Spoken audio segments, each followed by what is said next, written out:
Board President Sarah Hines. Yes. Board Clerk Tess Arthur. Yes. Board Member Anne Marie Rosen. Yes. Board Member Seabury Nockbar. Yes. Board Member Carl Palestrini. Thank you. I'd like to notify the audience this evening that we are recording this meeting and streaming it, and I would like to publicly thank our translators for being here with us this evening as well in order to provide that service to our community members, so thank you. Agenda item C, if I could go ahead and please receive a motion to adopt the agenda. I move to adopt the agenda. Second. Board President Sarah Hines. Yes. Board Clerk Tess Arthur. Yes. Board Member Anne Marie Rosen. Yes. Board Member Seabury Nockbar. Yes. Board Member Carl Palestrini. Yes. Right, agenda item D.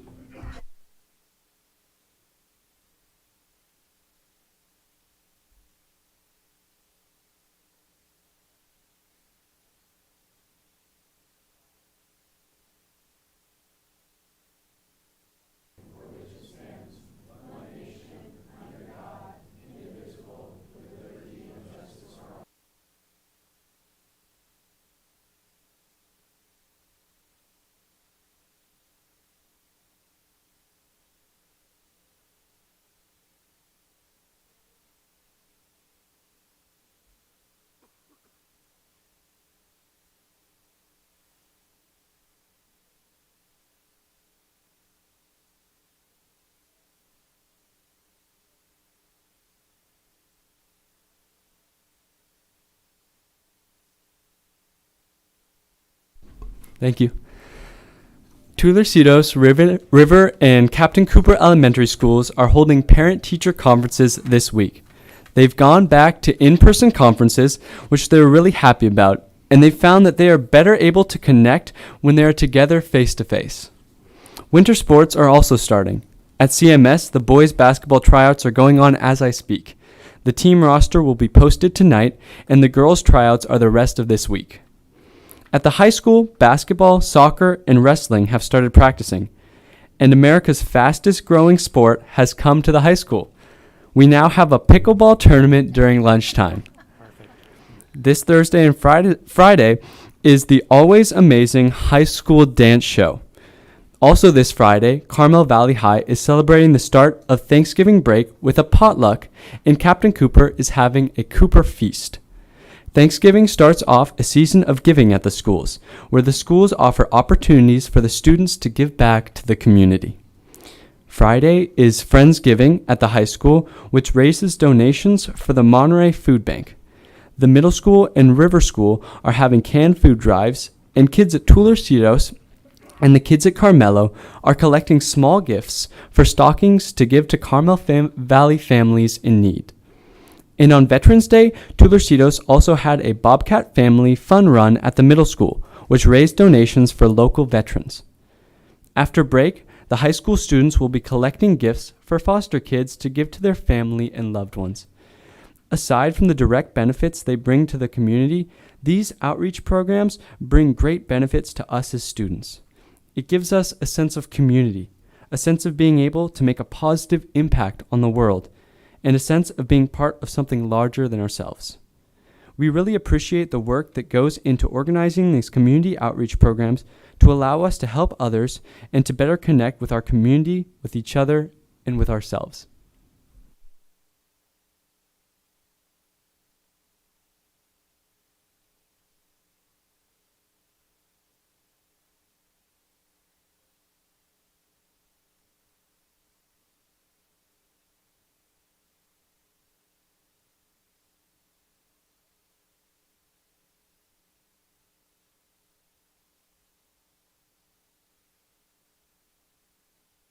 I don't see it. Oh, voice activated, so you don't have to worry about a guy who doesn't know how to turn on the mic. I feel unprepared because I just came out of the dress rehearsal for the dance show, and yeah, it's awesome, so everybody should go.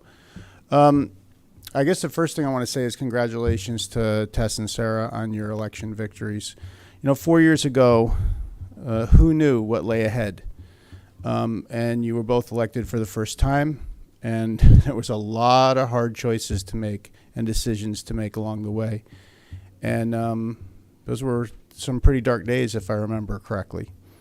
I did not know whether you would run again, but thank you for doing so. And I think that the overwhelming support that you got from the community is something you should take to heart. An enormous mandate to continue doing what you're doing. So thank you. I was in a meeting the other day with several of my colleagues and the representative that supports me from CTA.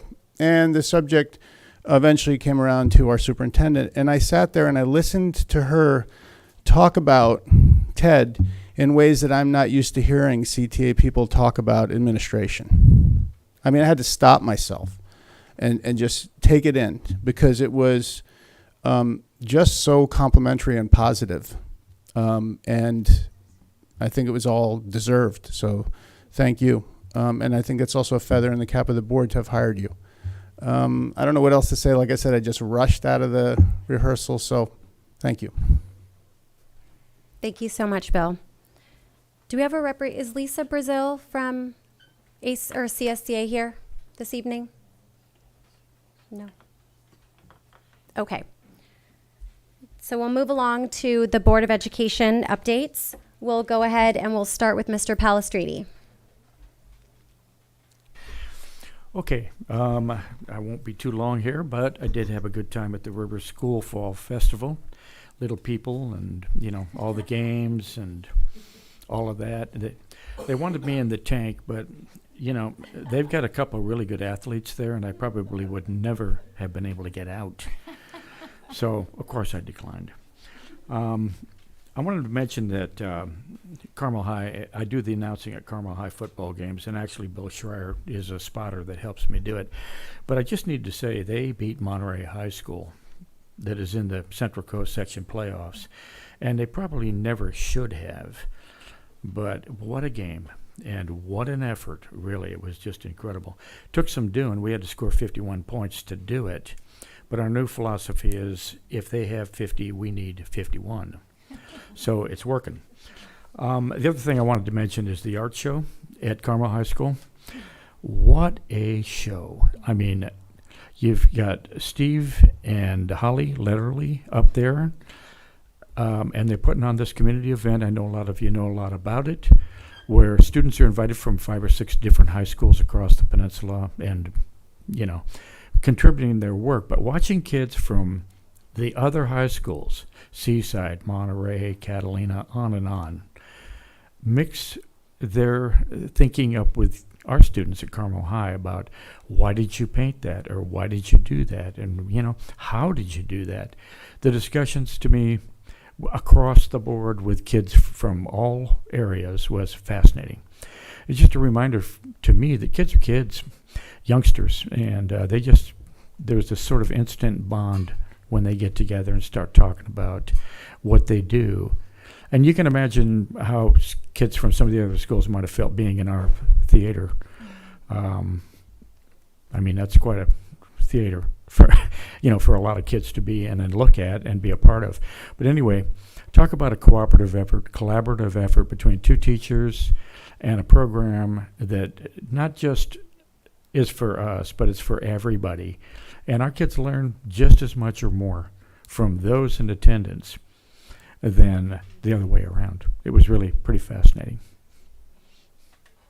Thank you, Carl. Seabury? So my daughter, who's 15, and my son, who's a senior, almost 18, participated in the Great Outdoors Club this last weekend. And I wanted to say thank you to Mr. Stafford and Mrs. Marvel, who were the adults. They took about 15 high school students out backpack camping overnight, and you can imagine how cold it was last weekend. They started at China Camp and hiked to Pine Valley, which is a beautiful camp spot. Completely disconnected. They did have a satellite phone just for emergency reasons, but it was a great adventure, and I'm just in awe of the teachers that sign up to willingly do that.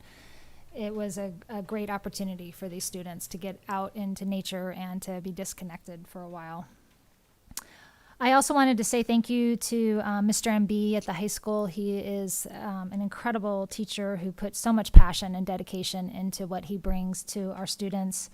I was lucky enough to be able to host a screening with him. I work for NOAA, for the National Oceanic and Atmospheric Administration, and we hosted a screening of the documentary Kiss the Ground, which is about regenerative agriculture and how it's can help potential impacts of climate change. We had a great turnout. There were a bunch of high school students there that showed up and got, I think, extra credit for that, but can't blame them. But we had, I think there was about 35 to 40 students that were there, a handful of adults as well. And then we had a wonderful panel of speakers that were able to answer questions about climate change, about regenerative agriculture, and about just agriculture in general. And we had someone there from Santa Lucia Preserve and CSUMB, actually 2 professors from CSUMB. And the kids, the students, I shouldn't say kids, the students asked incredible questions, really were insightful and engaging and curious. And I really appreciated that opportunity to work again with the high school. I've been doing this with NOAA as my profession for almost 10 years. We show documentaries at the high school and invite students to come and participate in questioning our current environmental state. I also wanted to just make you guys aware, and this is something that's very personal to me. We're hosting a training on December 3rd. I put a group called Body Positive. It's in the Bay Area, in touch with AIM Youth for Mental Health, which is a local nonprofit here in Monterey, together. And we were able to fundraise to allow all parents and their children, if they like, and counselors and students and teachers to participate in a training called Body Positive. And it's about encouraging young people to just accept their bodies and to realize that every body is a different type of body, and just to be more positive about what you're given. And again, this is a very personal journey that I've gone through with my 2 daughters. And so I'm very happy to be able that we are hosting this on December 3rd. It's going to be at the Sunset Center. I'm sorry, the Performing Arts Center. It's on a Saturday. It's a full day. And I really encourage you, if you know of somebody or you have a family member that is dealing with body image issues or eating disorders or mental health issues around food, I really encourage you to participate. I think it's an epidemic that is not really talked about, but it's very much present in our school district, in our community, and I think we need to better talk about it because it's here, and it's an epidemic. And then lastly, I wanted to also congratulate Sarah and Tess. I'm very honored to be working with you guys for another couple of years, so congratulations.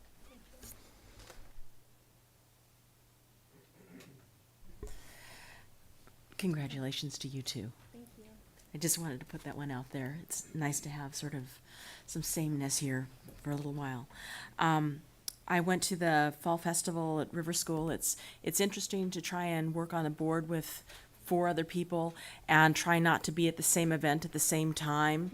And so we get different times that we get to go. So I got the very tail end of the River School Fall Festival. So it was interesting to see what it was. All the kids were sort of winding down and playing, and it was so cute. It was amazing. If you haven't ever gone, you really should go. I went to the CTE meeting down in Soledad. We had an entire agenda packet, but it comes down to that there is so many opportunities right now. Career Tech Ed is taking off like no other. It is, they were talking about all the new programs that they're coming out, and I have notes upon notes upon notes as to what they're doing. They have a save the date now for Hartnell to get into career technical education. MPC is opening up their doors. We're working together as collaborative units. It's just such a great synergy that is going on right now. to see what they're doing. Our next meeting, or meeting after next, is going to be down in King City. They have a new $40 million ag building, and I am so excited to be able to see what they're putting out there. It's incredible. The kids were speaking about their nursing program. They got internships during the summer. They had their culinary students provide dinner for us. It was amazing. It was absolutely, their sports med people. It was incredible just to see what was going on. They have like $500 million in grants that are available throughout the state of California for all the different programs. So it's a great opportunity, and we're going to be bringing it back in-house, and I'm sure that Ted will probably speak to that a little bit later. My usual visits to Kashawa Center. It's so cute. So many kids up there that are having an educational experience, and they're really getting to get a chance to ask questions. I've had more kids come up to me recently about asking me about calculus questions, and I'm like, great, go for it. Ask me all the questions that you want. So I'm thrilled to see the expansion that's going on in our programs. I had a wonderful visit for CMS, poor Dan Morgan. I had emailed him, and I just showed up on his doorstep, and he had not gotten the email by the time I showed up on his doorstep, and he was like, dropped everything and took me around. I got to see our special day classroom. I got to drop in on a lot of other SPED classes. I wish that they had the furniture that I had known about when I was teaching in the high school. I have quite a few students that would have done really well with those bouncy balls and things like that to sit on instead of a hard desk. The art show, as I said, with everybody here, I got to go at the very, very, very beginning when everyone was setting up. And I got to ask the students questions. Why did you pick this piece? Why did you go, here? And they were showing me different things. And then they would take me over to somebody else's artwork, and they'd show me their artwork. And it was beautiful to see that energy that was going on there. And everybody was sort of on the same plane. They weren't from different schools. Everybody was considered an artist that was there. Everybody was asking questions that were brilliant, in my opinion. It was beautiful to see. And then I went to the Halloween parade at Tular. The kindergartners went around their little track, and all the rest of the classes, the 1st through 5th grades, all lined the track and were cheering them on as the kindergartners went around, and it was absolutely adorable. So that was my month or so. Thanks, Anne Marie. Tess? Yeah, I want to echo both of your comments about the art show. I just wanted to, Holly Letterly and Stephen Russell, they're not here tonight, but we all had that coach, that parent, that mentor, that teacher that really took a hold of us. And listening to the kids' presentations in the theater, it made me really see that Stephen Russell and Holly Letterly are just that for some of these students. One student in particular who's an avid surfer, she had repurposed her surfboards and all of her scuba gear and her wetsuits to create art. And I thought that was really incredibly creative. I visited with Ryan at Tular and got to see a lot of classrooms there. And thank you, Ryan, for your hospitality always. And just got into a lot of different classrooms to see the good work of our teachers there. Went to River School Fall Festival, which was a blast. And going to a lot of the sporting events, water polo, field hockey, and volleyball, I'm blown away at the grit and the character that our athletes show and how far they got. So many of our teams made it to the CCS this year, some for the first time. So I just want to applaud you as parents for taking them along the way in their journey, and for their coaches and mentors who help them along the way. So that's it for me. All right. Thank you, Tess. I feel like all of the comments have been already said about the amazing art show at the high school. I will just add one piece of information that I thought was interesting from Steve and Holly, was that we had over 182 students participate that day. About 100 of them were from Carmel High School, and the remainder were from other schools, like Carl said, and this was the biggest one that they've had to date. So Holly and Steve should be very proud of themselves, and we are all so proud proud of that event. And it was, like everybody was saying, it was just an incredible sight to see. So thank you, Holly and Stephen, for that. I was able to attend a bunch of events. I'll kind of run through this quickly because I'd also like to read a statement that I just read at the county board meeting that happened before this. But I would like to acknowledge the River School PTO for their fall festival. It was amazing. I was able to spend the afternoon there. Much like the Tularcitos Fall Festival, I think both elementary schools really gave it their all this year, and they put on incredible events. So thank you to all the parents involved at River School and all the staff and the teachers. I know it is no small feat to put on an event like that, so thank you. I also had the pleasure of attending the Triathlon with Tess and Ted and Sharon. There were some others there. And that was a really special morning spent with all the little ones on the tricycles. So thank you for having us, Carmelo. It was another beautiful event put on by staff and teachers and parents. It was just fantastic. So thank you for having us for that.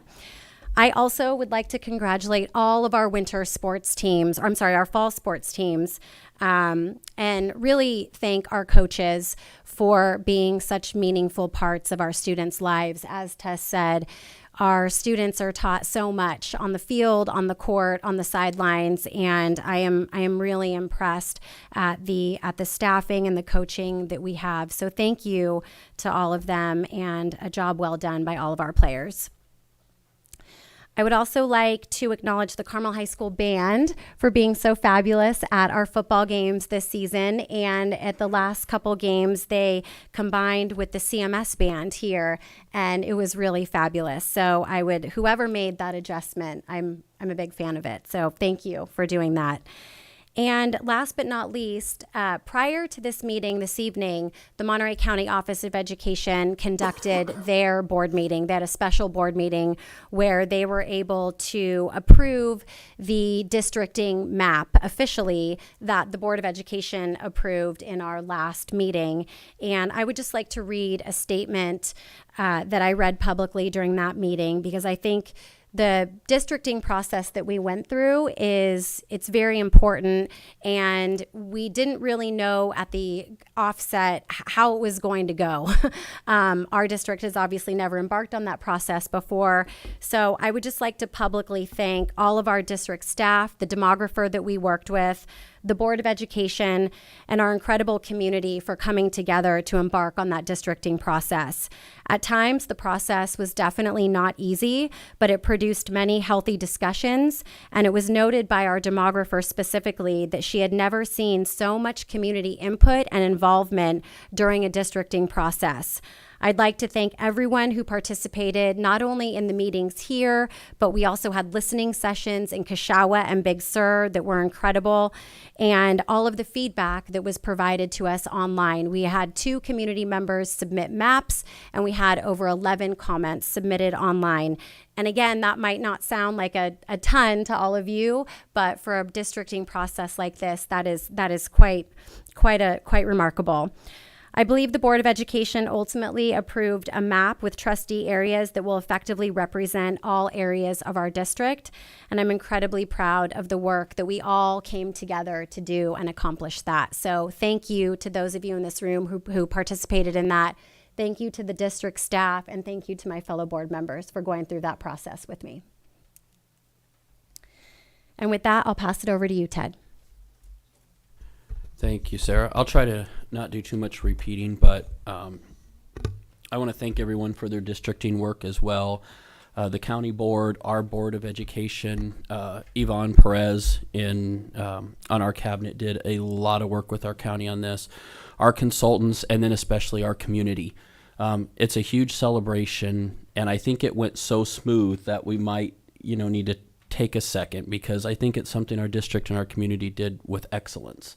But I think because it went so well, we might be forgetting what a huge impact this is going to have on our community, and especially people in some of our outlying areas having an ability to better represent their communities on the board. So well done to everyone. I also want to congratulate Sarah and Tess on their re-election, as well as thank Drew and Lawrence for running. It is never easy, as you guys know, to put yourself out there. And so I think we should be thankful that we have multiple people that were ready to give their time for our community. But I do agree with Bill. I think this is a mandate from our community to stay the course, to continue the great work that we're doing with our staff and for our students. I've conducted multiple site visits as well. Yes, the Triathlon was a ton of fun, and I thought I was tired at night, but my gosh, so our early childhood educators are saints. They chase those kids around. They're teaching them. They're doing things that most of us would not dream of doing with one child, and they're doing with 12 to 15. But that was a ton of fun. I also spent most of the morning out at Captain Cooper and enjoyed that. As always, it is those staff members out there. I don't think any of them have less than 2 jobs. They're all wearing multiple hats. Elisa, our principal out there, just does a great job leading. And the kids are fun. I am on a first name basis with many of those students out there. And I love when I come because they remember me. And so having a lot of fun out there. Student and staff advisory are going really well as Leadership Academy. Leadership Academy, we got back from our professional learning communities conference last week. We had a debrief last night, and that went really well. Student advisory will be coming to us over the next couple months with presentations on some of the work that they are doing, and I think you'll all be very excited to see what they're working on. I want to kind of talk about what Bill said earlier. I want to thank Bill and Mark as well as Lisa and Bud for their work. I think sometimes, as I've said before, we get some accolades, but without our union leadership, none of this would be possible. And so they are doing great things for our staff, and they continue to impress me with their belief in our students, our staff, and our community. We recently sent out an overview of our CASP data. And as you can see, our students are continuing to outpace the county, outpace the state, and we are closing that COVID gap very quickly due to the hard work of our teachers, our parents, and our administrators.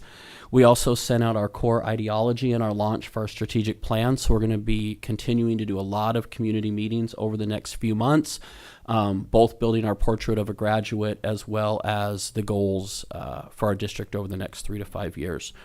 And then finally, we're continuing to work with our Late Start Committee. We had a meeting last night, a couple hours, where we debriefed the community-wide survey that just went out. We had nearly 1,500 responses. It was by far the most we've ever seen out of students, staff, and parents. I'll be bringing more information to the board at our December meeting, but we had a great conversation last night with staff about where our community, our staff, and our students would like to see us go in terms of start times for our schools. Thank you. Thank you so much.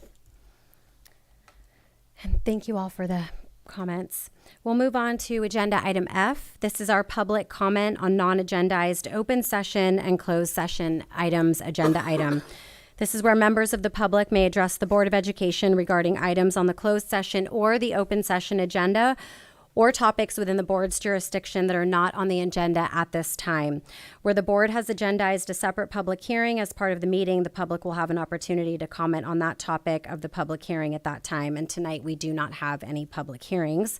So we'll go ahead and we'll proceed with public comment. Everybody will have 3 minutes, so I will apologize in advance for interrupting you. If you go beyond the 3 minutes, if you could just go ahead and finish up your thought, but I will remind you that your time is wrapping up, so I'm sorry for interrupting you. If you have a public comment to make, please take a number in the back if you haven't done so already, and we'll go ahead and we'll start with public comment number 52.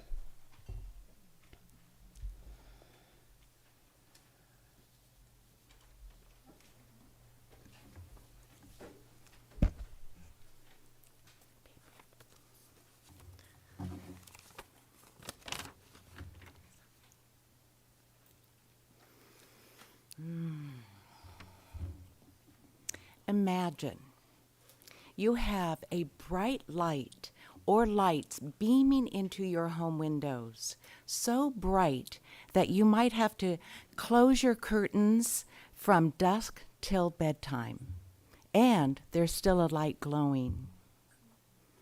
Imagine a boombox outside your house that you have no control over.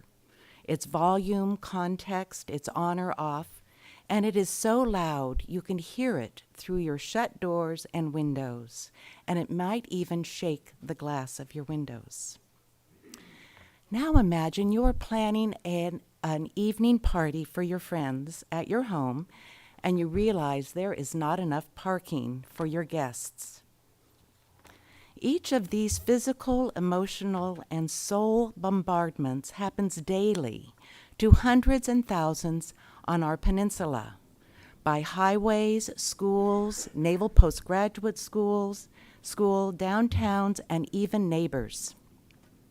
These lights, noise, and parking issues, and even more, are a reality to me. And if you decide to put lights around the high school field that's on top of a hill, you will make these imaginations a reality, and a worse reality for hundreds and thousands more over this whole Monterey Peninsula. And I think I have a little bit more time, and I have another whole issue. I'm a member of the Community Church of the Monterey Peninsula, and I don't even know where this jurisdiction is, but for the events that have been there, there have not been enough bathrooms, and they come into the church. Well, our pipes are 60 years old. We cannot handle that amount, and I know they're making more restrooms, but how that needs... we don't know how to say no very well. I know how to say no, but the people at the church don't. So when the next event happens, talk to me later or let me know about that one. What does anybody know? You can't respond. Okay, thank you. We'll make note of that. Thank you. Thank you so much. Number 53, please.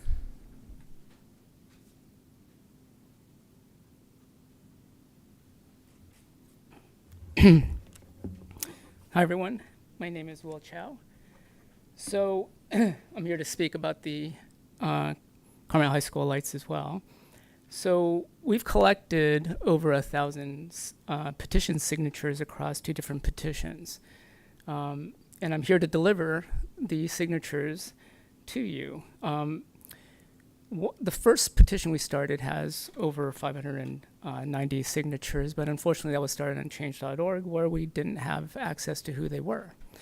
So we decided, it was really important that you guys, when you're making this decision, know who are the folks, you understand who's being specifically impacted. So we started a second petition where folks can sign and actually share exactly who they are. You can see them, and we have 510 signatures on that second petition, and I'm here to deliver those details.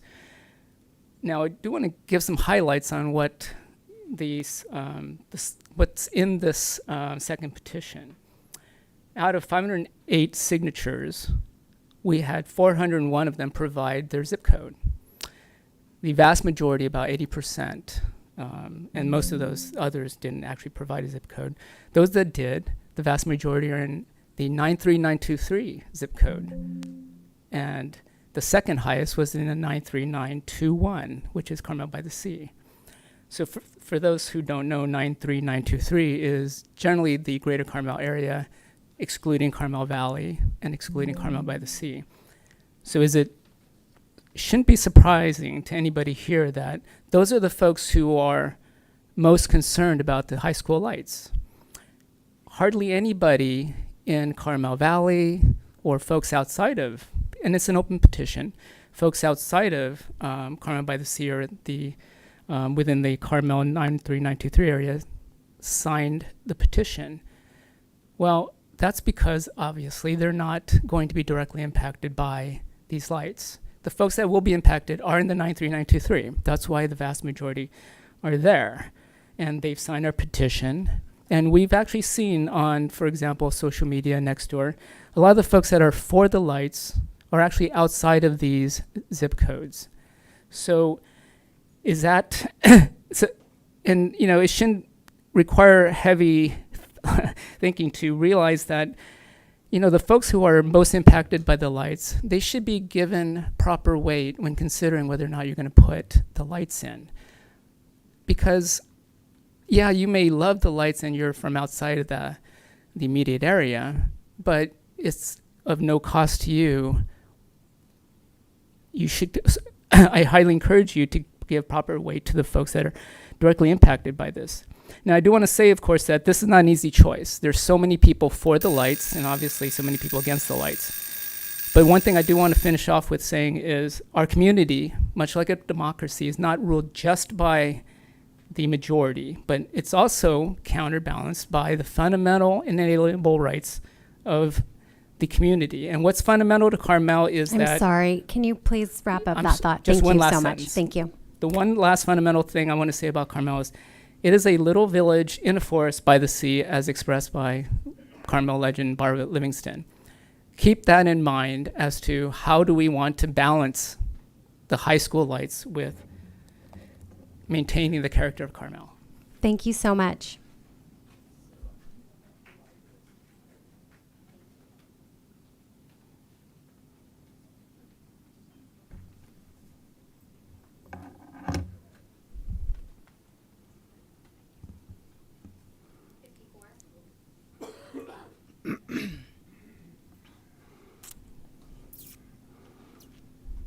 Okay, thank you. Go ahead. My name is Tracy Henderson. I'm a mom of a junior at Carmel High School. I'm a licensed California attorney, and I'm the founder of California Parents Union. For the record, I'm here to tell you a story. The intent behind the story is to inform you that Carmel Unified School District is promoting and sanctioning medical mutilation. Staff member Benedetto, she's a special education teacher at the high school, sent a school-wide promotional email about something called the Safe Schools Project. My husband and I attended that on October 8th at Watsonville High School. He went to the Safe Schools Project administrative meeting where they basically said, hide it from the parents, kind of just stuff it in. Don't use the word mom and dad, and don't use boy and girl, so we could change the culture quietly. I went to the puberty blocker hormone class where they talked about testosterone, puberty blockers, estrogen.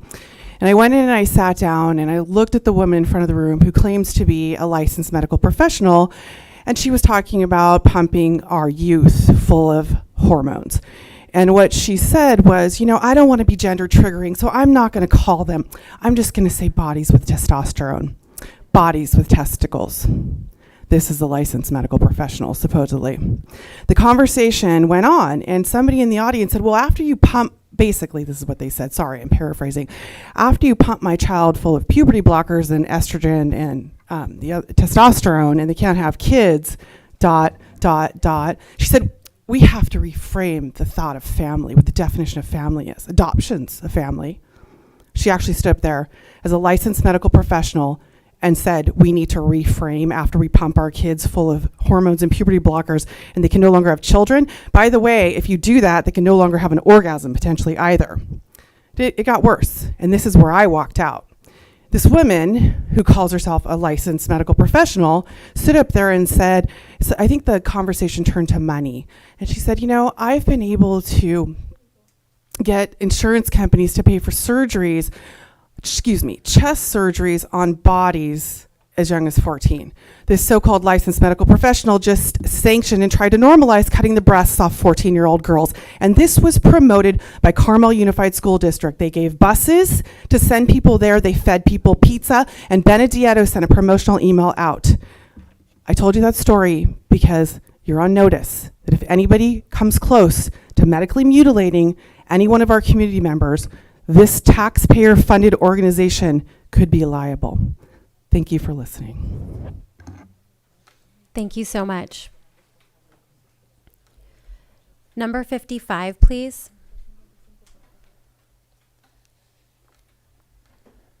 Hello. My name is Steve Henderson. I'm also the father of a junior, Carmel High School. I want to go in a slightly similar direction, a little different, a little more philosophical, if you will, and talk a little bit about dissent. But before I talk about dissent and dissenting voices, I just wanted to give a shout out to all of us here, all of the Carmel community, the board, and the school district. And the reason I want to give a shout out is that my daughter Ainsley, who's a junior, is thriving.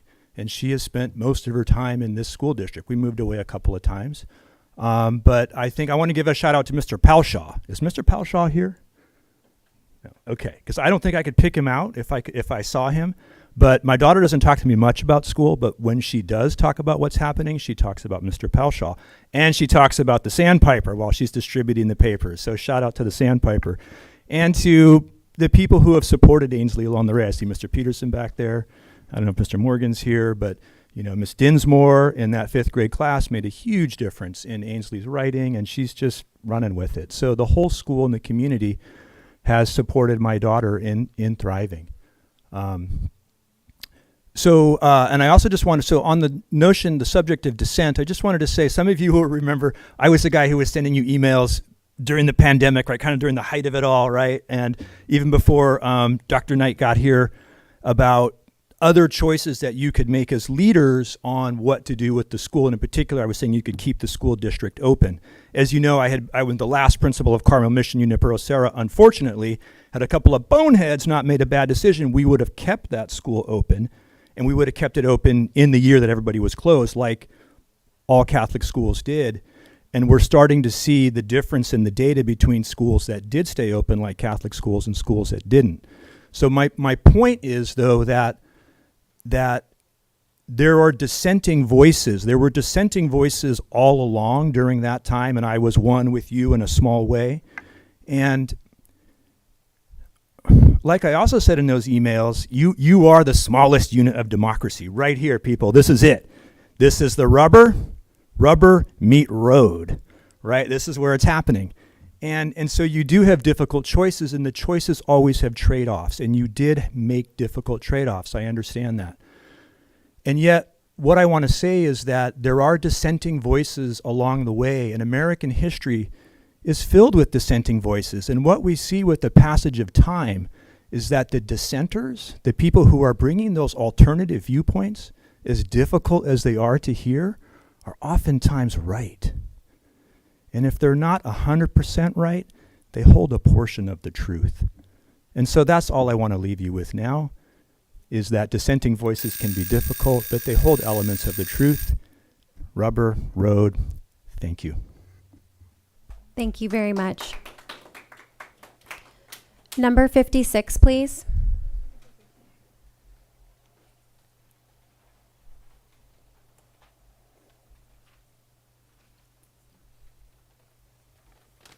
Hi, my name is Charlie Wally. I want to talk about the lights. So this is another road where the rubber meets it. First, congratulations to Sarah and Tess. I enjoyed voting for you, as I did for all of you in the past. And I really enjoyed the overview of all the activities that have been going on, because over my time with my kids, I was involved in almost all that stuff, including a very bad job of spray painting the lanes for the Carmelo Trichathon. So if you go and look and they're kind of like this, that's me. And endless musical experiences in this room and elsewhere. So there's a lot to talk about with the lights, and a lot of it isn't fun, and I'm personally getting tired of it, as I'm sure you are. But I want to do one thing, which is to offer an alternative to the plan, which I think you know, and we know, some of us, nobody's ever going to be happy with the plan as it's currently configured. What happens after that, who knows? But I think there's a middle way, and I put it in my comments to the CUSD, but I'll summarize it here. It's basically, don't do the lights right now. Do the campus improvements, the infrastructure, implement late start, and implement an adjusted bell schedule. I know that's really complicated, but other places can do it, and we'd at least like to see you try it.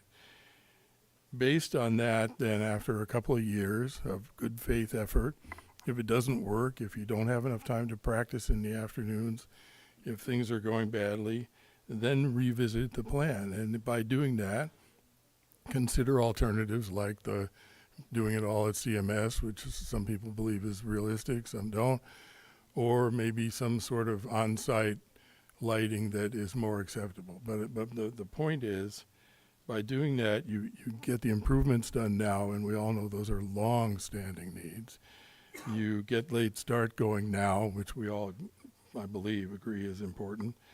And you ultimately provide the objective evidence that you need in one way or another to justify those lights. Right now, you don't have it. And so if I were you, I'd be looking for a way to make that case so solid that nobody can oppose you. Thank you. Thank you very much. Number 57, please.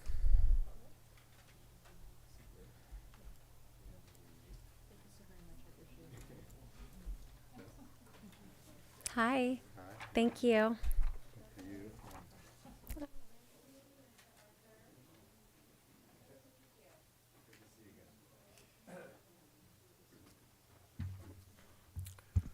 Okay, can you hear me? Okay, great. I'm commenting on the construction anticipated for the high school. And what I wanted to say is that, we're all here tonight because of very important facts and decisions that are presently being weighed and calculated by each of the 5 board members. So a very important job. Make no mistake, we all love Carmel, we love our kids and what's best for them, and we do love football, all team sports, but there's got to be a better way. I implore you, please read all the comments that were delivered in response to the August 25th RDEIR. Read them in their raw and unedited format. Most of us who have chosen the responsibility to read this ginormous 400-page plus document and also take the time to submit careful comments. Similarly, it's your duty, and you owe it to yourself, really, to know firsthand all your constituents' sentiments and their good and constructive ideas. What was a stadium lighting project has mutated into a forced attempt to overcome several deficiencies within the small CHS footprint. As presented, the second attempt at the DEIR has made things even worse, not better. The addition of grading, increased disruption of flora fauna, the demolition of the Padre Championship tennis courts, new drainage concerns, and more constructions for internal roads, parking lots, buildings, and other infrastructures. All this adds up to increased traffic, local noise, unsolvable parking, and safety concerns that will affect CHS students, the surrounding community, and area visitors. As without a published budget, which seems to be piecemealed and is a state of ascending flux. By the way, what is today's number? Soon you'll be asked to vote on one of the most important issues of your career that will have a profound and everlasting effect on our quaint forest, Carmel by the Sea, and surrounding areas.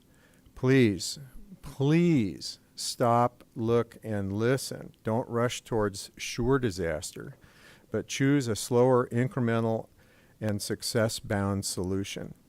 You've heard this before. Implement a bell schedule. Wait for daylight savings to pass the House.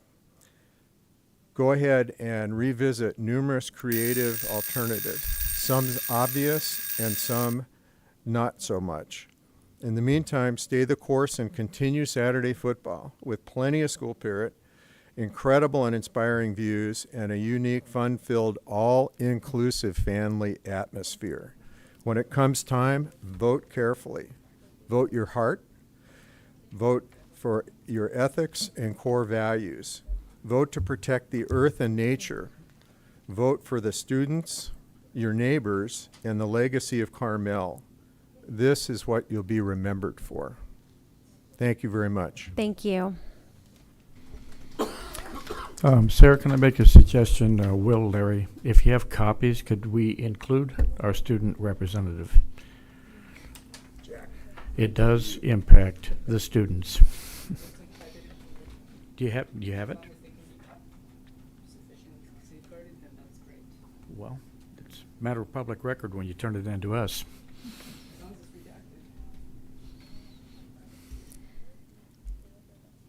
Number 58, please. Is there a 58? 59?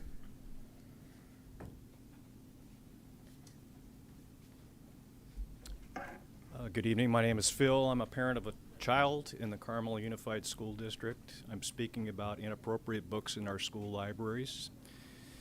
On the Moms for Liberty websites, there's a list of over 200 books that may be age inappropriate for our school kids. The website further describes, quote, an alarming number of books found in our schools today focus on sexual diversity or contain age inappropriate content, including sexually explicit language, underage drinking, descriptions of various kinds of sexual activities, sexual abuse, incest, or rape. Depending on the age and maturity level of the child being exposed to this subject matter, this can be wholly inappropriate. Let's be clear, pushing raunchy ideological books on children, all in the name of diversity, inclusion, and authenticity, and doing so in a manner which does not include parents in the decision-making, completely unacceptable, unquote. A book search of the school libraries in the Carmel Unified School District indicates there are at least 15 of these books available for checkout by our kids. Out of these 15 books, there are at least 5 of these books that are deemed pornographic by the Moms for Liberty list. Our kids do not need access to pornographic books, whether it is straight porn or gay porn, or whether these books are available through our school libraries or digitally linked libraries. Our kids don't need a full color endorsement of the 10 most banned books in their libraries. The district's response letter in the Carmel Pinecone on October 21st dismisses the impacts of CRT, transgenderism, and creeping Marxism in our schools, labeling such examples as isolated incidents and not connected to Carmel Unified. It would have been, to me, it would have been more reassuring to read the district acknowledge these issues are out there, that these issues are certainly talking points in a national cultural war, quote, and that while Carmel Unified has not experienced these issues firsthand, here are the steps that we as a district are taking to ensure that they do not occur. So I'll finish with this. Leon Trotsky, who was a Marxist, said, "You may not be interested in war, but war is interested in you." I might add, we may not be interested in a national cultural war, but the national cultural war is interested in us. Thank you for your time. Thank you very much. Number 60, please.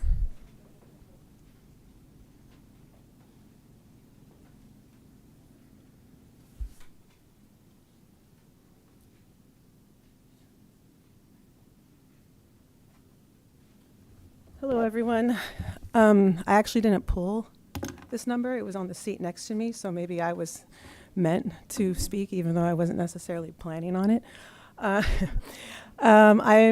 It's very interesting hearing today and in the past everyone talking about the lights and the concerns about keeping Carmel by the sea, you know, this quaint community, and they're so worried about the city of Carmel, this iconic idea of the city of Carmel. But I find it really ironic that there's not more concern about the actual students in those walls of Carmel Unified Schools. You know, there's a lot of great things happening in Carmel Unified. A lot of the board members outlined it in their discussion at the beginning of the meeting, and I agree with many of the great things that's happening in Carmel Unified. I have 2 students in the district that are current students and have been for 9 years. And I want to thank the school and the teachers because they've had great experiences, and I'm very grateful to be in this district. I am, however, worried about some of the things that might be happening or might be happening in the future if we don't be careful about what we introduce to our students in these schools. Regarding the safe schools, that was just spoken about earlier by Tracy about the Transgender Summit. I'm not going to speak to if that's necessary or not to be having that summit and if the district students need that or not. But what I found unsettling was that the students were offered community service hours to attend that summit. And as I understand the community service hours, those are service hours to serve the community. And I didn't feel like going to that summit was an appropriate offer to the students that those be community service hours. Additionally, this was advertised in the high school student bulletin, and I felt like the advertisement in the red bulletin and published bulletin for the high school students lacked transparency on the real topic of the summit. The bulletin and the corresponding interest and permission form indicated students would, quote, work together to help create safer schools, unquote. But I found like that was very misleading and wasn't very transparent regarding the real issue of the summit. Another thing that I'm afraid will happen to anyone who speaks out about the how appropriate these type of things are being advertised and promoted by the school district is that anyone who speaks up with concerns about it might be labeled homophobic or having problems with these type of people. And I want to proceed with caution. I don't think that's most people's agenda, being homophobic when they are trying to raise a warning about these type of things in the school. I think we really need to proceed with caution about what belongs in the school. And to what extent this stuff should be promoted in the school and how much it should be solicited to the general population to the school when they really have no transgender issues. I think the district has done a very good job through the beginning of elementary school teaching kids how to be nice and not to bully and to be accepting of differences, and I think that's been good enough at this point. You don't need to teach them the nuts and bolts about the transgender issues and so forth. So I'll let that be my last comment because I'm out of time. I could go on. Maybe I'll be back next month. Thank you very much. Thank you for your comments. Number 61, please. Is there a 62?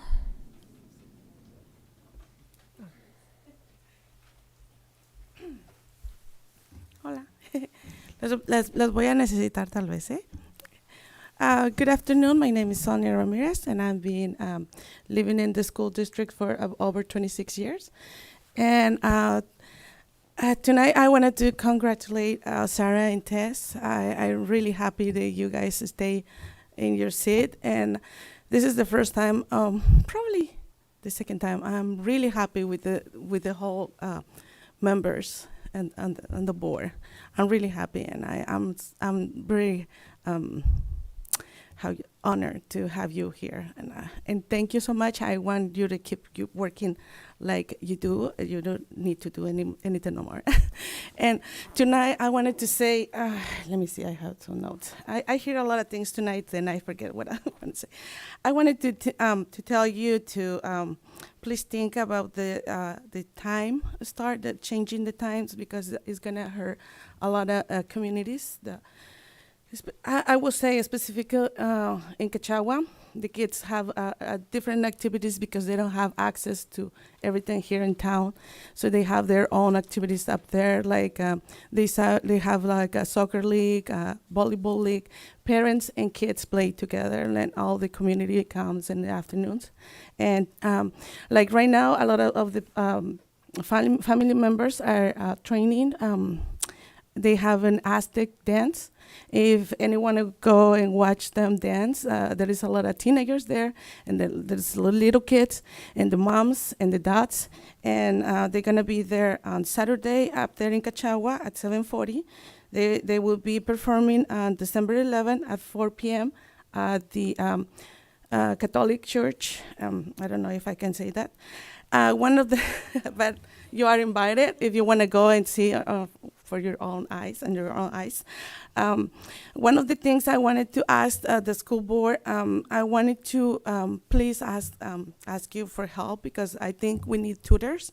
We need tutors, access to have tutors after school programs or intensive learning programs. And if you think about that, And if you maybe make it happen, I want you to have hire professional people.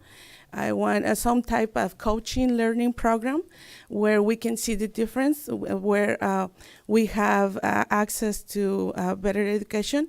A lot of the kids, I'm going to speak up about the Latino community, they are behind in reading and math. That's the biggest problem all the time. The parents don't know when should apply for college. They ask, they forget, I don't know, I'm on the same page. I'm keep asking around.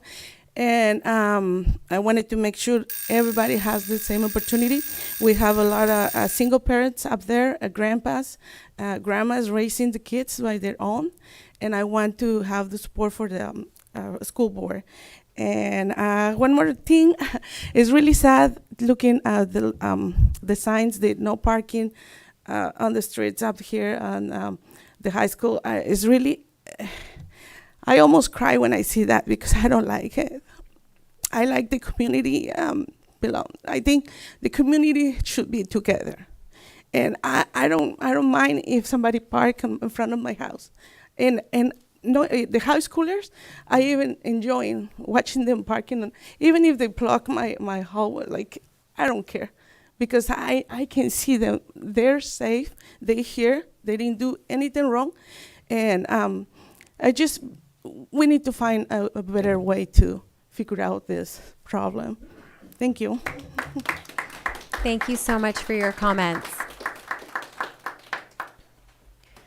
Number 63, please. Hi, my name's Noelle Mills, and I've been living in the community for about 60 years. And we have a house, we have several houses behind the high school, directly behind the high school fields. And it is going to largely impact the quality of our lives if you guys put up those lights and have 400 team sports, including Friday nights, and a park all over Flanders Drive. All the kids walk up my driveway and go into the high school. I'm going to have to put a gate up, or I'm just going to have to move. I enjoy looking at the lights or the stars. I enjoy, the night, the quiet. I do not want to live in a city where it's light all the time. You guys said you were going to turn the lights off in the pool at night. They're on every night, all night. So I don't see how it's going to be different with the other lights. I have spoken at the other meeting. I don't know why I have to speak again. I don't know what your impetus for putting up those lights are and how the high school is going to profit monetarily, but I think that there's some sort of monetary impetus to make you guys not listen to the community and not listen to the people that live here for a long time. It's not fair to us. Take the lights down here where there's plenty of parking in Carmel Middle School, and it doesn't impact a community. It's on the highway, it's on Carmel Valley Road. There's lots of parking. I don't know what's wrong with this. I don't understand it. I'm very frustrated with you all not listening to us. Thank you. Thank you very much. Number 64, please.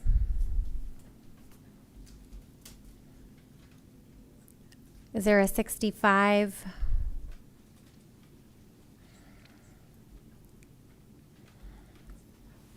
Hi there. First of all, I just wanted to say thank you so much for all your hard work and all you do to help get this community continue to thrive. You guys have a really hard job, and I really want to acknowledge how much time and energy and patience goes into you're considering so many multifaceted aspects of this community. So first of all, thank you. I admire it.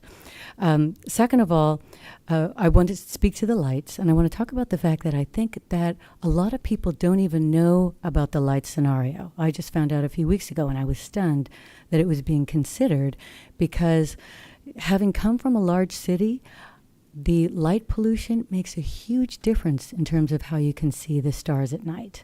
And I think a lot of people, including myself, moved here because there are so many health components to living in a space that doesn't have the constant stream of electric energy. So a lot of people don't even know about it, or else I think there would probably be more of an outcry. I appreciate the perception of the gentleman who was talking about finding that middle ground that more people can agree on, because people's lives will be dramatically impacted. Those that live close by the school, that's going to be big, and they're going to be living with that every single day. So at the very least, finding a compromise that's not as extreme seems like it would be a very healthy thing to do for the community, because once it's done, it's going to be there. It's going to be very hard to take back. So yeah, I think anyone that's lived by a school and understands the nature of the energy that's around it, it's tremendous fun. But if there can be a compromise where the lights are at least lowered, or there's a compromise in terms of the number of nights that it's allowed, I think that might be a good way to go. You know, the ideal scenario is no lights whatsoever, but, you know, we live in a world where people are killing each other over differences of opinion. So I think that compromise is always something that should be considered. And the last thing I wanted to say is, you know, when I moved to this town from San Francisco, to me, it is the Mona Lisa of towns, right? And we wouldn't put bright lights on a Mona Lisa, right? It's something that is just, it's so spectacular. It's so special here, and living here has been a privilege that I don't take for granted any day. So I appreciate you guys listening to my perception. Thank you, thank you, thank you again for all that you do. Thank you for your comments. Number 66, please.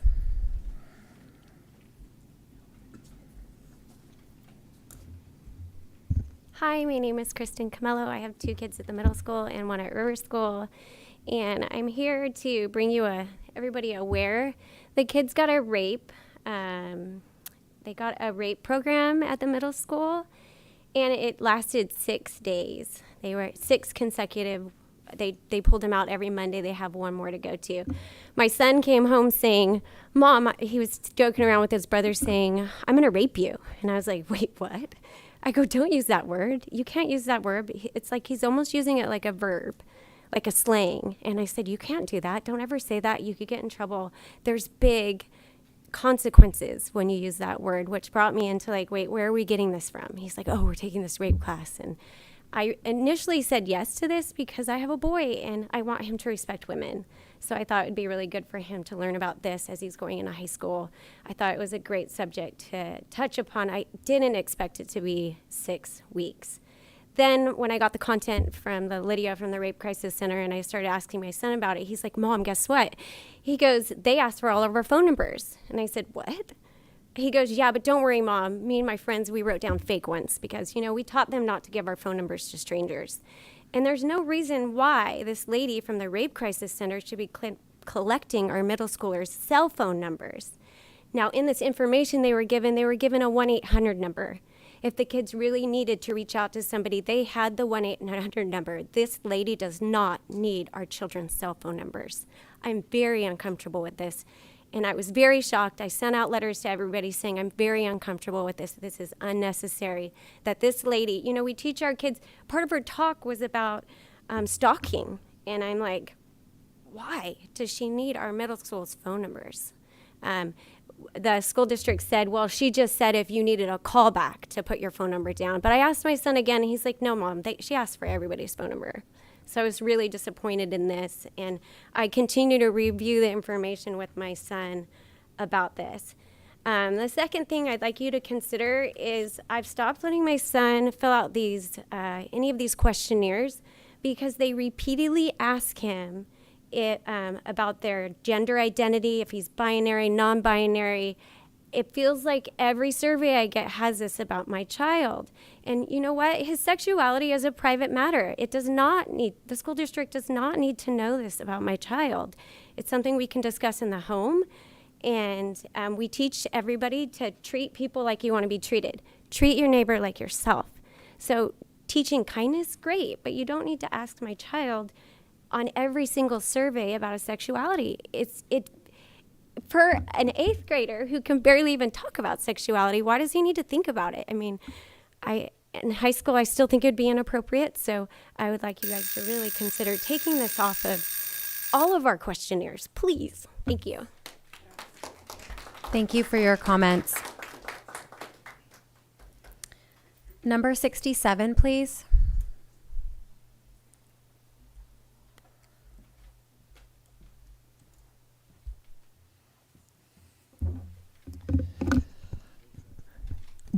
Good evening, David Dilworth. I'm not here representing any of my organizations, so this is just my own set of comments. First, I have to tell you, what a pleasant governmental meeting. Some of you know I've attended thousands. This is one of the nicest ones ever. You're so cooperative and supportive. This is a real nice surprise. Thank you. Stadium lights. No compromise is needed on either side. The light pollution can be easily solved with commonly available dark sky blinders. You know, like they used to have blinders on horses? They put blinders on lights so that they only show up where they're supposed to. The city of Monterey has been using them for years. Not on their field, but they are using them in other places.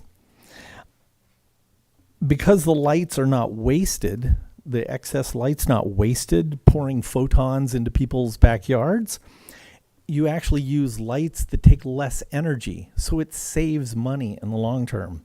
All the dark sky materials people have been sending tell you all about that.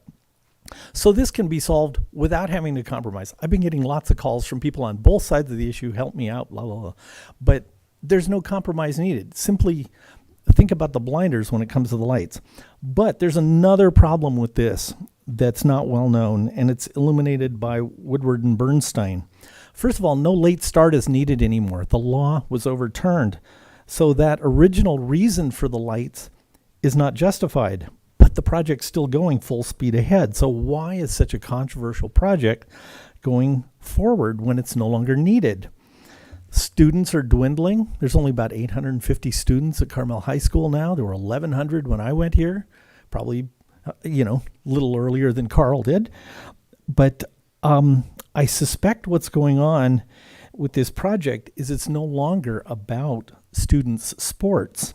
A few years ago, Pacific Grove High School did a professionalization of their high school football field, and now the residents can't use the field anymore. Kids can't show up at the field because it's already been signed off to people, because it's almost always rented out to someone outside the community. The people who use the fields most of the time there now are from other places, not even the peninsula. Carmel already charges $500 a pop to rent out the high school football field. $500 minimum every time someone shows up. But that should not be a driving factor in this. That's a business. We're supposed to be in the education business. I believe Carmel has smarter elected officials than Pacific Grove. And you certainly believe in the importance of moral values and ethical standards. So I'll be hoping you take a close look at this. Thank you for your comments. Thank you.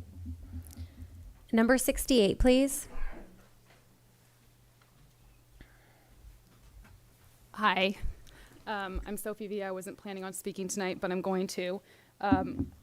My concern is what the speaker before that said about the surveys. I've emailed you guys several times, Ted Knight mainly, but now I've chosen to include the board. I don't understand what the reason is for asking the sexual identity of children. I have plenty of gay family members, and I sent an email to you guys just the other day regarding a very personal moment when somebody in my family came out to me. And so this is not like anti-gay or whatever. I just feel like we need to respect that there's people coming from all walks of life. I'll just read what I wrote for one part of it. I believe that all of this that needs to stop, this whole gender stuff, we are forcing this down people's throats. Our job as educators is to educate our children in math, writing, language, science, etc., not to push any sort of agenda, whether it's sexuality or political. Your job is to provide an environment of respect and understanding, not to push a narrative. We have families that come from all different walks of life.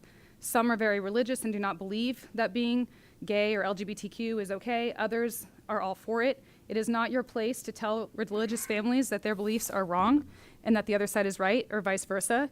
It is your job to make sure that we teach our children respect and to accept and respect each other regardless of what our beliefs are. That's what these kids need. They need to see that it's okay, that if we don't necessarily agree, we can still get along. At the end of the day, we are human. We all want what's best for our children and our families. Our children need to learn to disagree without being upset with the other side. We as adults need to learn that too. I myself need to also learn that a little bit because I do get very passionate and frustrated. I think people are more likely to accept people's differences when those differences are not shoved down their throats or their children's throats. And I just hope that you guys can understand that these questionnaires that you guys, like the time thing, I don't know how, and then this is my question to you in the email, does a gay child or a transgender child have a different time clock than a straight kid? I don't understand why you guys need to know the sexual orientation of a child in order to complete your questionnaire. That's like one of my biggest questions. And the other thing is too, is the people that are doing these questionnaires, the companies that you are using or outsourcing to do these questionnaires, have any of you taken the time to read the privacy terms and conditions that we have to agree to in order to complete the questionnaire? Because the stuff that we're agreeing to release is insanity, and I screenshotted all those photos to you as well. But I feel like this is beyond caring about our school times when you're throwing in for COVID tests what your child identifies as, or the school times what your child identifies as. It's like you guys slipping in whenever you can. So at least like Phil said earlier, stand up and just admit this is your guys' goal. You guys want to know what our children are identifying as. That's what your main concern is. And if not, then remove it. But at least own it. If that's what your goal is, own it so we can at least know and we're not like, wondering what your guys' end goal is on this whole thing. So that's where I stand. Thank you for your comments. Number 69. Is there a 69 or a 70? 71. Is there anybody else here for public comment who has not yet spoken? All right. So this concludes the public comment portion of our meeting this evening. I would like to thank everybody for taking the time to be here with us this evening and share our thoughts in a really healthy and productive way. I appreciate hearing from the community, and I know my respective board members do as well. So thank you all for coming out tonight. We appreciate it. Moving on to agenda item 2, this is our consent calendar. This is where the board bundles a number of items and acts upon them together in a motion to use the consent calendar. The consent agenda items are routine items deemed to be non-controversial for which board discussion is not anticipated and for which the superintendent recommends approval. There will be no discussion on these items prior to the vote unless any members of the board would like to request items to be removed for specific discussion. So if there aren't any specific discussions, may I please receive a motion to approve the consent calendar? I'll make a motion to approve the consent calendar. And I'll second. Board President Sarah Hines. Yes. Board Clerk Tess Arthur. Yes. Board Member Anne Marie Rosen. Yes. Board Member Seabury Nachbar. Yes. Board Member Carl Palestrini. Yes. All right, thank you. Agenda item 3. These are our action, discussion, and information items for this evening. Agenda item 3A is our contract amendment number 2 to the EIR for the Stadium Improvement Project. It is recommended that the Board of Education approve the contract amendment to EMC Planning Group for the EIR Stadium Improvement Project. So with that, I'll pass it off to you, Ted and Dan. Okay. Okay, thank you. This is a contract amendment for the EMC Planning Group. They're the consultant that's preparing the final EIR. The increase in time and funding is due to the number of comments we received during the public comment period. We've been spending quite a bit of time going through those to finalize the EIR by the end of the final EIR by the end of the week. The anticipated amount we thought when we did the first amendment changed based on the amount of comments we got. So I'm recommending approval. Yeah, go ahead. Well, I just want to add for the board, I want to thank Dan for his work, as well as EMC, our consultants, and DWK. They've been working really hard on these. I also want to thank the many community members who have taken the time to send thoughtful comments. Many of, we get things from, Larry or Charlie that we want to see. We want to hear, and we read those, and we try to integrate them if we can. But I want the board to know the reason why we're having to amend this is the large number of duplicate public comments that are coming from anonymous sources. The perfect example, we have a 30-page document that is basically one run-on sentence of copied and pasted 20 anonymous emails just in one long document sent to us that then our attorneys, because we've been threatened to be sued, and our consultants then have to go through all 30 pages and respond to that. So I want to make sure the board and our community understands. I appreciate the useful comments we are getting from several of the people sitting here tonight. But the 179, I think, comments from one anonymous source and then copying and pasting each of those into a separate 30-page run-on sentence, again, it's what I've been saying for months. I'm convinced there's a couple members of this community that just want to overwhelm us. They want to bully us. They don't want to work together. They don't want to compromise. And unfortunately, it's hurting students and it's hurting staff because it's taking taxpayer dollars out of the classroom, and we're having to pay people to go through this nonsense when we should be spending time on the real comments we're getting from those community members that do want to work with us. But unfortunately, we have a few people who are ruining it for everybody, and we're having to spend tens of thousands of dollars on those comments. Can I just want to throw in a quick comment. I've been doing this for a long time, and all school districts do this. You have to work with the Department of State Architecture. And Dan can attest that. I'm sorry, Carl, that's the next agenda item. Oh, I missed it. That's okay. We just need to stick to this one. and then we'll move on to agenda item B. This is just the contract amendment. Oh, the contract amendment. Oh, good God. And Dan, I just had a quick question.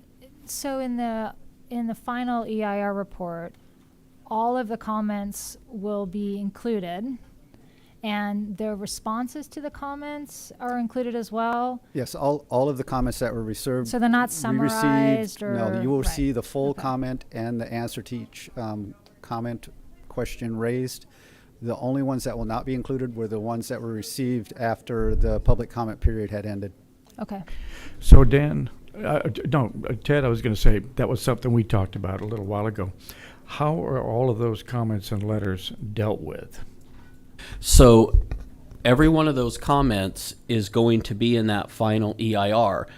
We're estimating that EIR right now is going to be about 2,600 pages because you are going to see page after page of these like rambling comments, these 30 pages of nonsense that we have to read through. And then muddled in there is going to be useful comments that we've received from community members who want to work with us. But you're going to see about a 2,600 page EIR because every one of those comments we have to put in there verbatim, and then you are going to see responses that were created from a combination of our internal staff, our consultants, and our legal team. And I think we have great responses to the comments that are useful and the comments that we've been working through for a year. But you are going to see 2,600 pages because thousands of those are simply anonymous, copied and pasted attempts to slow us down and bully us. So yes, you'll get to see every single one of them. That should be published tomorrow or Friday. Has to be published 10 days before our meeting. And you guys are going to have a fun Thanksgiving break reading 2,600 pages of comments. And I think you and the rest of the community, when this is published, are going to see what I'm talking about. It is hard to find the good comments in there because of all of this. Well, when it's published at that level of, depth and copying, how does the community access that? Because we couldn't give out, hundreds and hundreds of copies of this thing.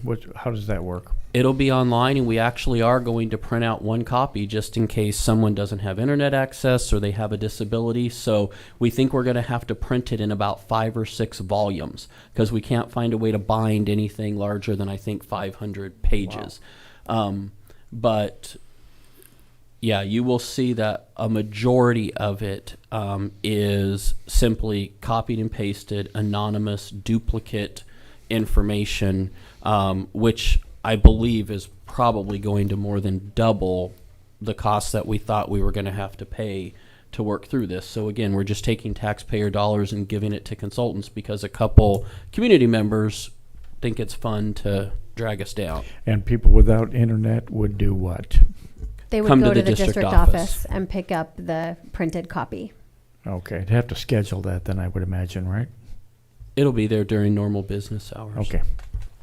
And Dan, I just had one more question. So those would be kind of like the appendices, right? So those are included at the end Everything of it. will be printed or available online, so it'll be the entire final EIR. But I mean the report itself. So there was the draft EIR, which generated the comments. And so the actual report itself, are there going to be differences in that report as well? Do we need to take time to make sure to read the final report? They'll be pointed out. There may be some mitigation measures that have been updated Okay. based on comments we received or suggestions from the community. So there will be some changes. Okay, thanks. Can I ask a question? So for the past year, we've been receiving a lot of feedback and a lot of questions. Are a lot of the questions and the comments in this last EIR pretty similar to some of the initial questions that we've already been talking about, or no? There's a lot of similarities. We received a number of the same form letter with the same questions over and over again, but you have to read each one of those form letters for content to ensure somebody didn't write in a comment at the bottom. But they were along pretty much the same vein of what we've heard over the past year. We've been hearing that we've added quite a bit to the second edition. Can you talk about that in terms of content, projects, or anything like that? Project scope. It's actually probably better if we address this on the 29th meeting. This is Okay. really about Fair enough. the contract. So if there aren't any more questions on the contract amendment, may I please receive a motion to approve? Motion to approve the contract amendment number 2 to the EIR for Stadium Improvement Project. I second.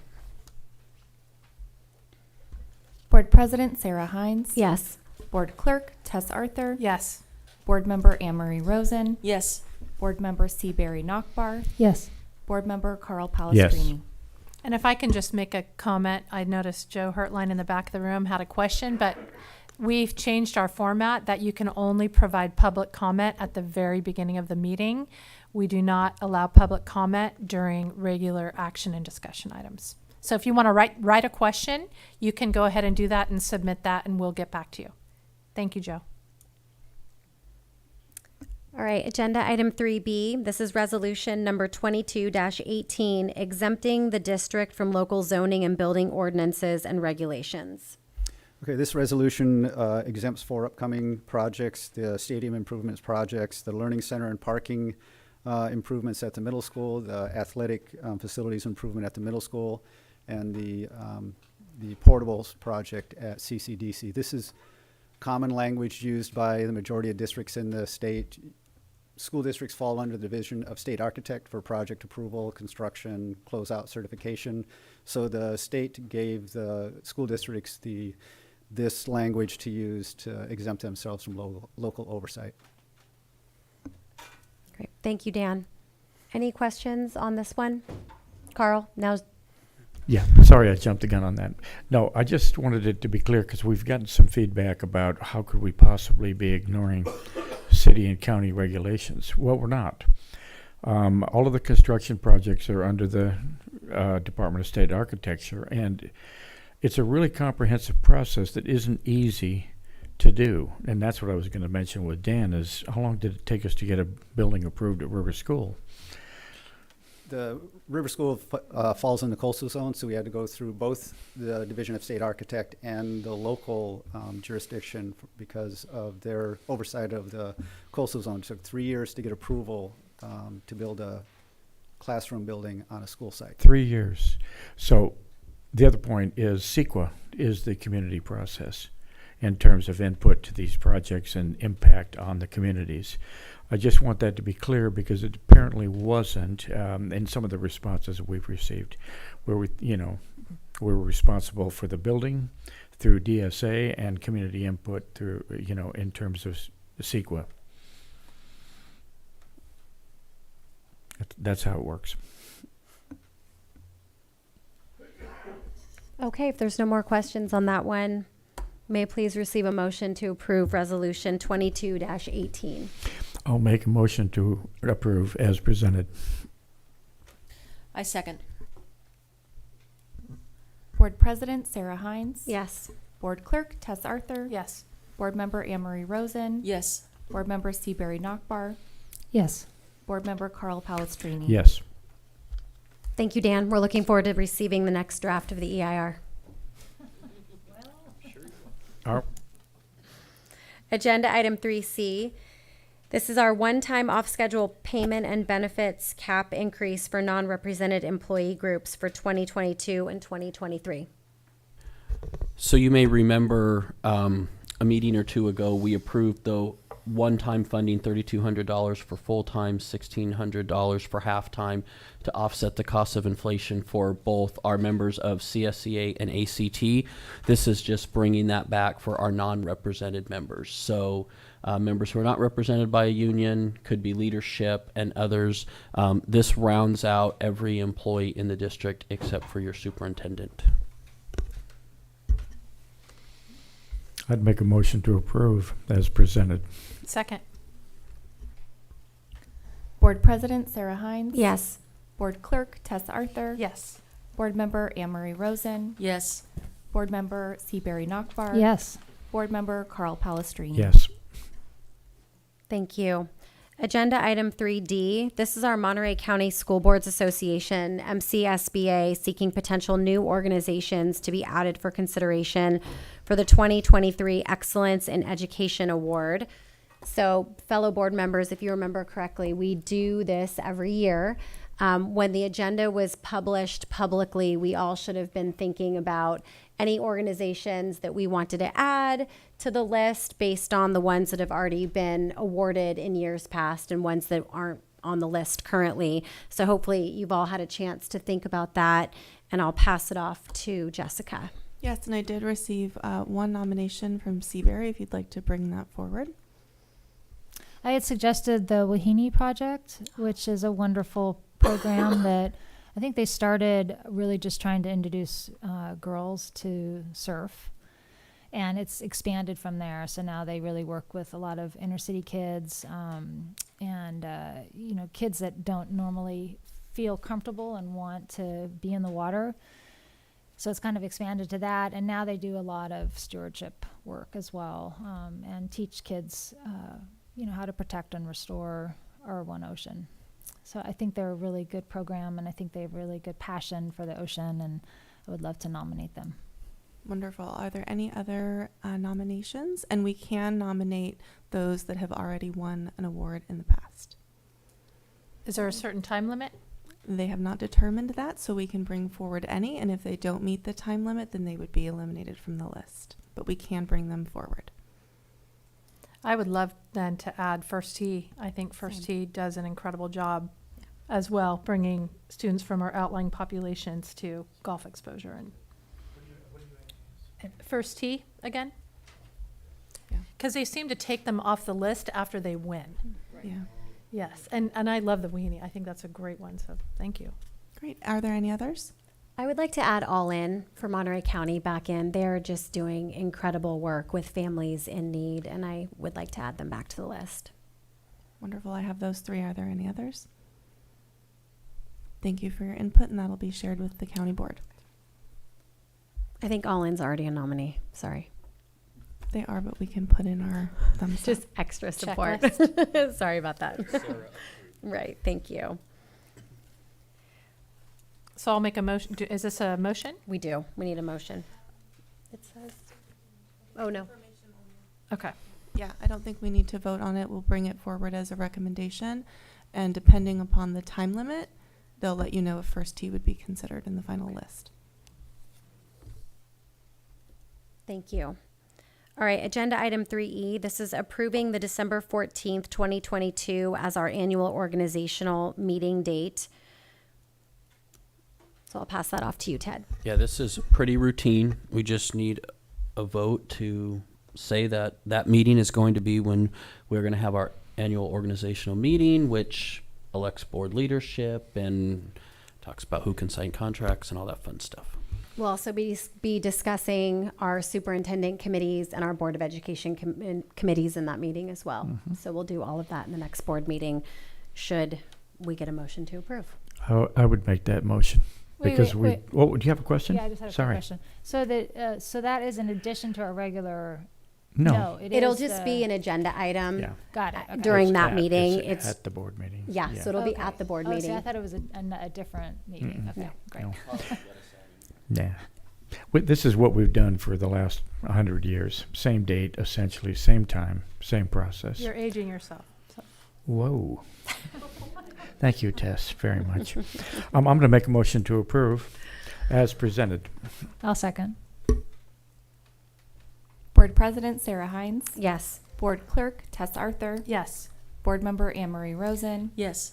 Board Member Seabury Nockbar. Yes. Board Member Carl Palestrini. Yes. And the last agenda item is 3F. This is our first reading of the schedule of the Board of Education meetings for July 2023 through June 2024. So if you have any questions or comments on that schedule. My main question was, last year we had a board meeting the last week of school, which was crazy. So I'm just curious. I know we don't have the calendar done yet, but I'm just wondering if we can either do it before or after the last week of school, because with graduations, it was a bit much. Just my 2 cents. Can I? So right what now the else I want me scheduled board to? meeting is June 5th, which I'm gonna- puts us the last week of school. Well, I'd like to add a comment to that. I read the rationale for not doing these at least one meeting at some of the schools in the district. And that, quite frankly, doesn't work for me because I'm the only one here that's ever really, well, some of the board members, but some of, you need to see it and do it before I think we can make it a fait accompli. To me, it's very important that people in Big Sur and Kashawa have access to a school board meeting because they work all day and they don't have the time to drive up the coast and do this. And not only that, we're only I am only asking that we do one meeting. I can understand River School, it can be here, unless it's a special presentation. I understand the high school, it's close. And the other one we should probably consider too is Valley High. Carl, I'm sorry to interrupt you, but this agenda item is only the dates of the meetings per se, not the locations. So if we want to further agendize a discussion around where the actual meetings take place, then let's do that. We can definitely do that. But for now, this is just the dates and the layouts of the meetings themselves. So how do we get the other part of this in process in We- terms of location? We can look at putting that on the agenda for the December meeting. Okay, I don't know. If other people don't feel that way, that's fine, but I do. Any other feedback on the actual dates for the calendar for the meeting, besides not having one the last week of school? Is it going to take the same general? Is it once a month? Didn't we pick it up at some point with two? Yeah, there are some months we have to have two just for legal deadlines. The state of California needs things approved at certain times, but the majority of our board meetings throughout the year will be one time a month. Okay, great. So the only month that has two is June. All the others have just one. Is June because of the deadlines that we have Yes. to- Yes. okay. Yeah. All right. Budget. And special board meetings would be posted as needed. As needed. Yes. Okay, so that was information only. If there's any feedback about the calendar or the board meeting dates themselves, get it to Ted in the next 2 weeks. Okay. Moving on to closed session. I'll just go ahead and identify the one closed session item that we have this evening. This is just our standing closed session agenda item under Public Employee Performance Evaluation pursuant to Government Code 54957 under the superintendent. So I will go ahead and adjourn this portion of the meeting before we go into close. Thank you all for coming this evening. We appreciate the comments, the feedback, and you guys staying with us throughout the duration of this meeting. Thank you.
Coming out of closed session, there is nothing to report, so this meeting is considered adjourned.